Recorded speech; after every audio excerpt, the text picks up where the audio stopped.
Mesdames, Mesdemoiselles et Messieurs, bonjour. Je me présente, Yannick Seyer. Je suis polytechnicien en nouvelles technologies de l'information et de la communication. Aujourd'hui, je voudrais vous présenter un cours de base sur le MCD, c'est-à-dire le modèle conceptuel de données, afin de créer d'un point de vue analytique votre base de données. La base de données, comme nous l'avons vu dans le précédent cours, est un ensemble d'informations stockées sur un support, papier ou disque dur par exemple, et dotée d'une organisation. Cette organisation va donc vous permettre d'accéder à l'information le plus rapidement possible. Exemple du jour, la recherche d'informations sur Internet à l'aide d'un moteur de recherche. Je vous rappelle que les informations qui se situent sur le support Internet constituent aujourd'hui la plus grande base de données mondiale. Quant à son organisation, elle repose sur des mots-clés de recherche de façon à accéder rapidement à l'information demandée grâce au moteur de recherche. Il faut savoir que plus les critères de clés sont pertinents, plus la qualité de l'information est grande.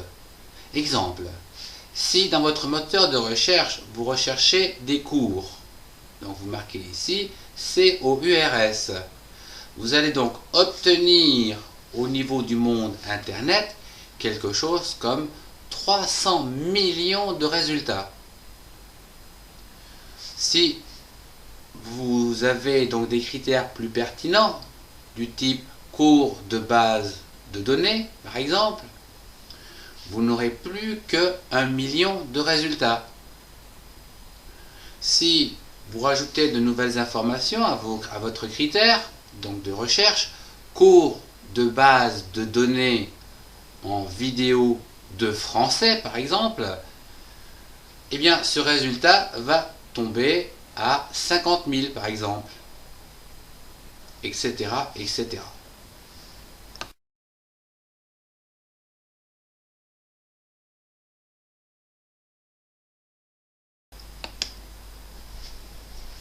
Pour créer votre base de données, vous devez établir un modèle, le MCD, à savoir le modèle conceptuel de données, qui correspond à l'ensemble des informations à stocker. Pour le réaliser, il faut donc procéder de la manière suivante. La première étape consiste à décomposer l'information globale en entités indépendantes, représentées par des rectangles comme celui-ci, avec le nom de l'entité à l'intérieur.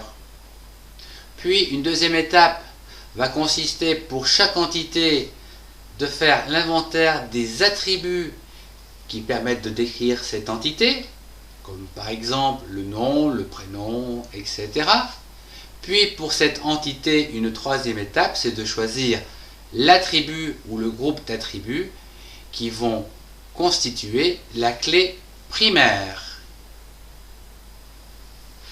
La quatrième étape, elle, va permettre de définir les associations qui sont sous forme d'ellipses, comme celle-ci, et qui relient différentes entités, comme celle-là, où il est conseillé, bien sûr, de réaliser ou donc de favoriser des associations de type binaire, c'est-à-dire que pour une association, il y a donc deux entités, une en amont et une en aval.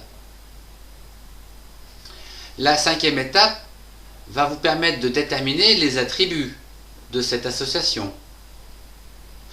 Et la sixième étape va vous permettre de réaliser la clé de l'association qui, je vous rappelle, est la concaténation donc de clés primaires donc de l'entité en amont plus la clé primaire de l'entité en aval. Et enfin, la septième étape qui va donc vous donner la cardinalité.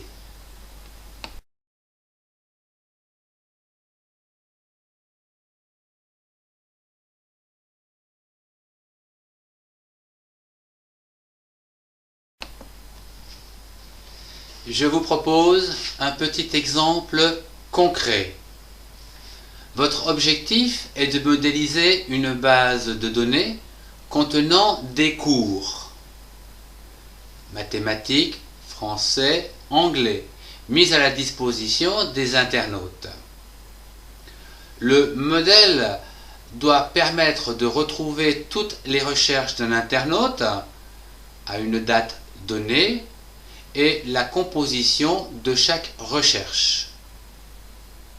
Voyons ci-dessous comment nous pouvons réaliser ce modèle conceptuel de données. La première étape consiste à trouver les entités. Nous en avons une ici, internaute. Donc nous allons le représenter ici par un grand rectangle avec le nom de l'entité internaute à l'intérieur. Et nous avons les cours qui se trouvent ici. Donc c'est un deuxième rectangle où l'entité se nommera cours. La deuxième étape va donc nous permettre d'y trouver les attributs de nos entités. Eh bien, pour les internautes, nous avons besoin de connaître un identifiant numérique, à savoir pour chaque occurrence d'internaute, un nouveau numéro. Ce numéro sera donc auto-incrémenté à chaque occurrence. Pour chaque numéro, donc chaque identifiant, nous aurons un pseudo. Au niveau des cours, nous avons besoin aussi d'un identifiant numérique pour chaque occurrence de cours. Le numéro 1 sera par exemple pour le français, le numéro 2 sera par exemple pour l'anglais, etc. Et vous aurez associé donc à chaque numéro un titre. Le 1, ça sera ce qu'on a dit par exemple le français, le 2 l'anglais, etc.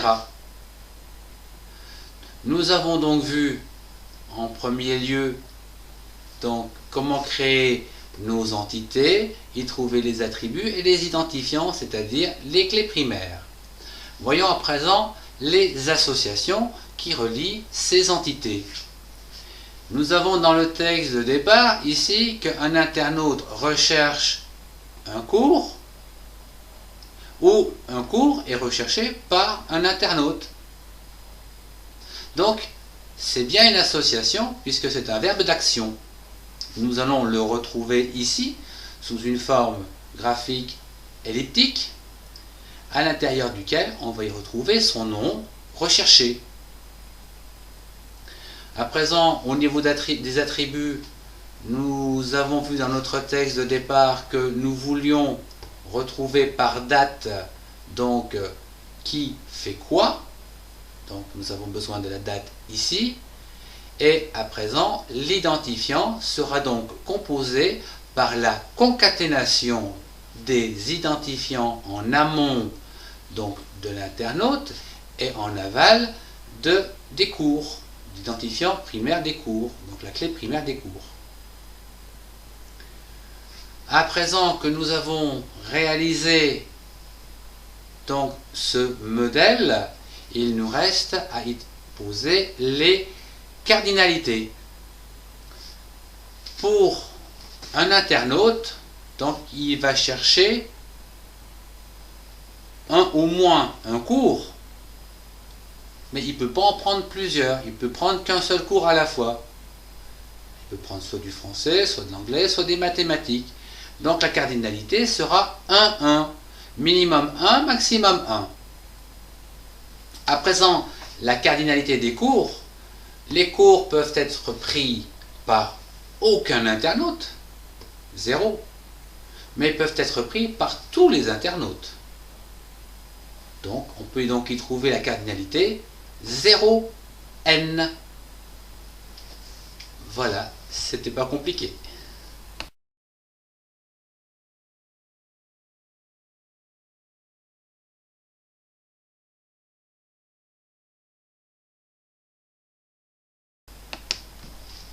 Voyons ce qui se passe au niveau des bases de données.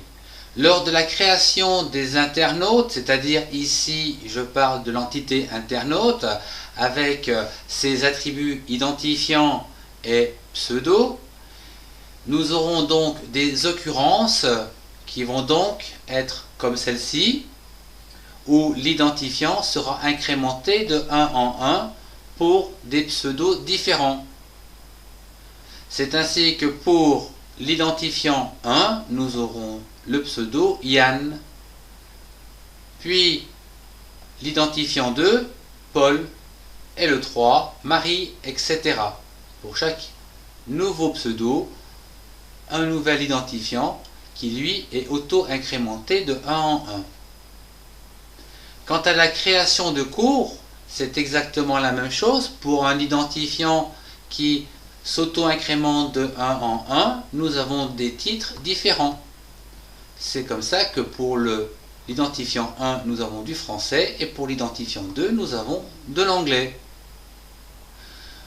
Quant à la recherche qui se trouve ici, nous voyons que pour l'internaute numéro 1, il a recherché le cours numéro 2, c'est-à-dire de l'anglais, à la date suivante. L'internaute numéro 2, donc Paul, lui, a cherché tout de suite de l'anglais à cette date-là. Et notre internaute numéro 1, Yann, est revenu un peu plus tard et a demandé donc le titre numéro 1, c'est-à-dire du français.